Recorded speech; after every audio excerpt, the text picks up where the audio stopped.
Teman-teman, hari ini kita ngobrol lagi mengenai beberapa analisa kesehatan ya, versi pernafasan. Jadi tolong jangan dibenturkan dengan versi kedokteran karena mungkin saja berbeda. Tetapi saya ingin sedikit menganalisa mengenai kasus COVID yang berhubungan dengan orang-orang yang tidak beruntung dan menjadi korban.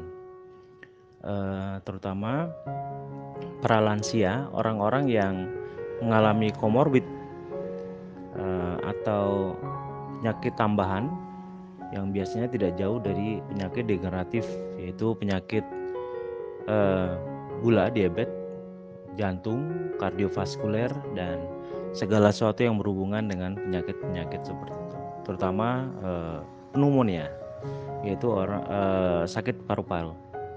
Kemudian juga dengan segala respek, tenaga-tenaga paramedis dan medis yang ikut menjadi korban dari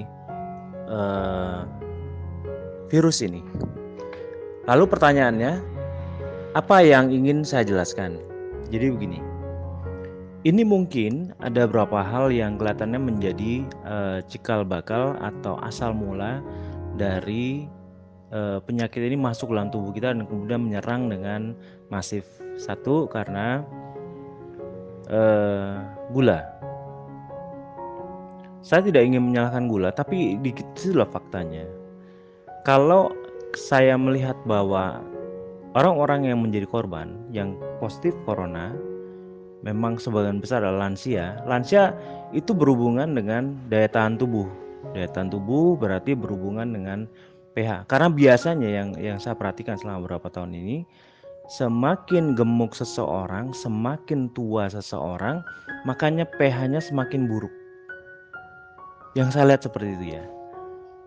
Jadi selalu di bawah 7,35 ke 6 atau kadang-kadang ke 5 ya. Dan itu dipicu oleh pola makan dan gaya hidup, usia. Jadi usia kita selama mengisinya itu, apakah gaya hidup kita sudah bagus dan makan kita sudah bagus atau belum. Nah, itu yang saya sering jadikan bahan ulesan buat teman-teman di sini. Kemudian juga demikian para tenaga medis dan medis. Ini ada hubungan dengan stres. Ya, ada hubungan dengan stres sehingga mereka mengalami yang namanya gluconeogenesis. Oke. Sampai di sini dulu, saya akan ulas kembali dari awal. Virus itu selalu suka dengan protein. Dari apa sih itu? Baik, saya akan jelaskan dari awal ya supaya Anda semua bisa mencerna dan kemudian menalar apa yang dimaksud dengan glukoprotein itu.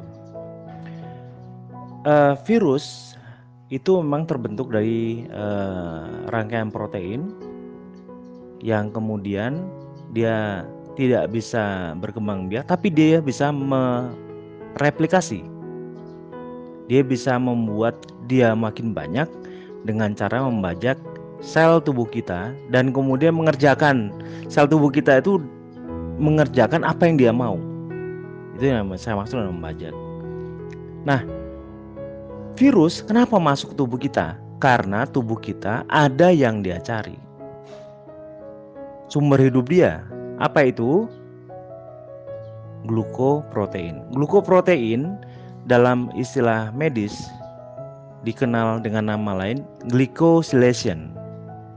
Glycosylation juga dikenal dengan nama lain namanya glycation. Apa itu?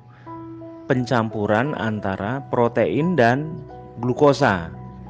Maka disebut glukoprotein. Karena adanya bahan ini dalam tubuh kita, virus kemudian menjadi masuk. Itu menjadi pintu masuk dia untuk menyerang dan kemudian mereplikasi. Apa saja pencetus dari glukoprotein?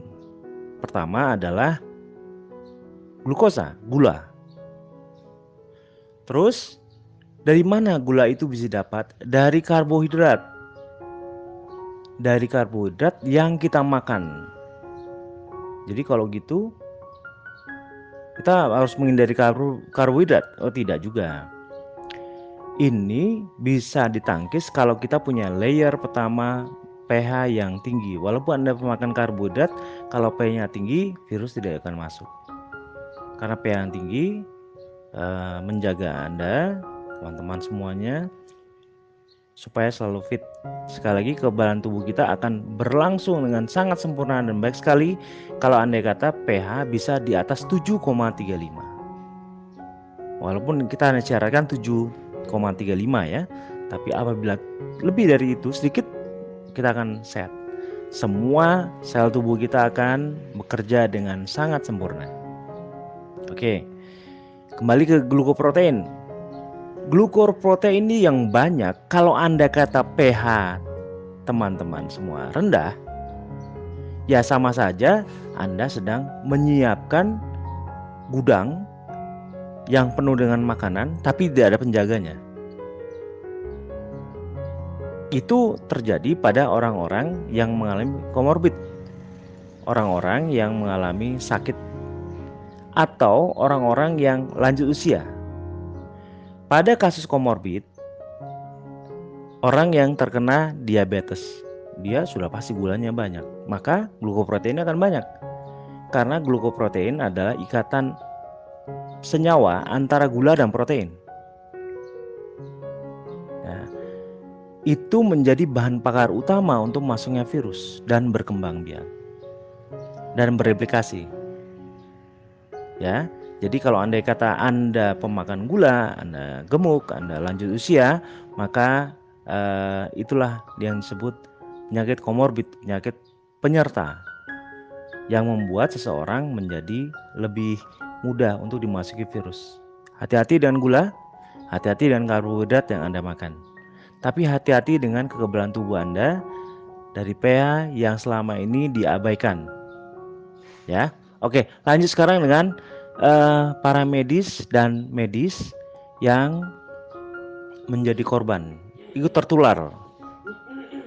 Nah, apakah itu juga bisa menimbulkan penularan? Bukan, mereka orang sehat dan mereka berusia muda. Iya, tapi harus diingat bahwa stres itu menimbulkan yang namanya memancing, ya sekali lagi, memancing kortisol. Kortisol adalah hormon stres.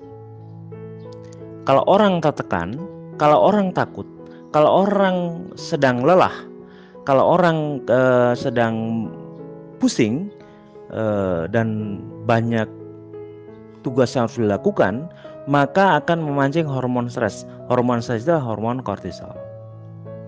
Hormon kortisol itu akan memancing tubuh kita untuk melakukan gluconeogenesis. Apa itu gluconeogenesis? Gluconeogenesis adalah proses di mana hati membuat gula baru lebih banyak dibandingkan sebelumnya dan membanjiri darah. Jadi selama ini gula dibuat oleh tubuh ya melalui proses metabolisme dari makanan yang kita makan. Tapi ini tidak. Ini dari protein. Protein dilakukan oleh tubuh gluconeogenesis dan kemudian membanjiri darah kita dengan gula darah. Jadi suatu hal yang wajar kalau orang yang berpenyakit diabetes ataupun punya gejala diabetes itu tidak perlu makan apa-apa. Dia bisa jadi diabetes hanya karena stres. Kalau andai kata itu terjadi, itu menjadi pintu masuk kembali. Glukoprotein akan terbentuk dalam tubuh kita dan itu menjadi pintu masuk dari virus. Nah, oleh karena itu dalam pernafasan, kalau andai kata Anda melakukan pernafasan, gula akan dibakar selama pernafasan itu terjadi. Ya, kalau gula dibakar, maka hanya terjadi protein saja. Dan biasanya itu akan menaikkan pH, menurunkan gula. Itu hukum alamnya demikian. Dan kita cari dalam pernafasan adalah menaikkan pH darah yang menjadi layer pertama dari sistem metabolisme tubuh supaya dia mampu menangkis virus. Lalu bagaimana cara untuk menekan kortisol supaya kita tidak menjadi seorang yang mirip dengan penderita diabetes dengan sedikit glukoprotein? Atau bagaimana caranya supaya kita tidak menjadi seorang yang mirip komorbid, orang-orang yang punya penyakit penyerta? Anda harus menekan kortisol dengan hormon sebaliknya, yaitu memanipulasi hormon endorfin, dopamin dan sebagainya. Itu semuanya hormon diproduksi oleh otak ya, jadi tidak perlu Anda membeli sesuatu. Semua hanya cukup dengan tersenyum, hanya cukup dengan pasrah, cukup dengan tidak berprasangka selama latihan, maka semua hormon endorfin, semua hormon dopamin akan muncul untuk makan kortisol. Maka gluconeogenesis akan berhenti dan Anda akan lebih sehat. Demikian ya teman-teman. Kira-kira cara untuk menekan kortisol. Oke teman-teman, demikian penjelasan gamblang. Sekali lagi, penjelasan saya mungkin terlalu singkat ya, karena saya ingin menjelaskan dengan bahasa yang mudah difahami sehingga semua orang bisa mengerti apa yang dimaksud dalam unsur kesehatan, terutama bicara COVID-19 ini. Silakan like dan subscribe sehingga saya tetap bersemangat untuk menjelaskan ini dari sisi pernafasan. Sekali lagi, ini bukan untuk dibenturkan tetapi untuk memberi pahaman dari versi pernafasan. Oke, sampai ketemu lagi. Terima kasih.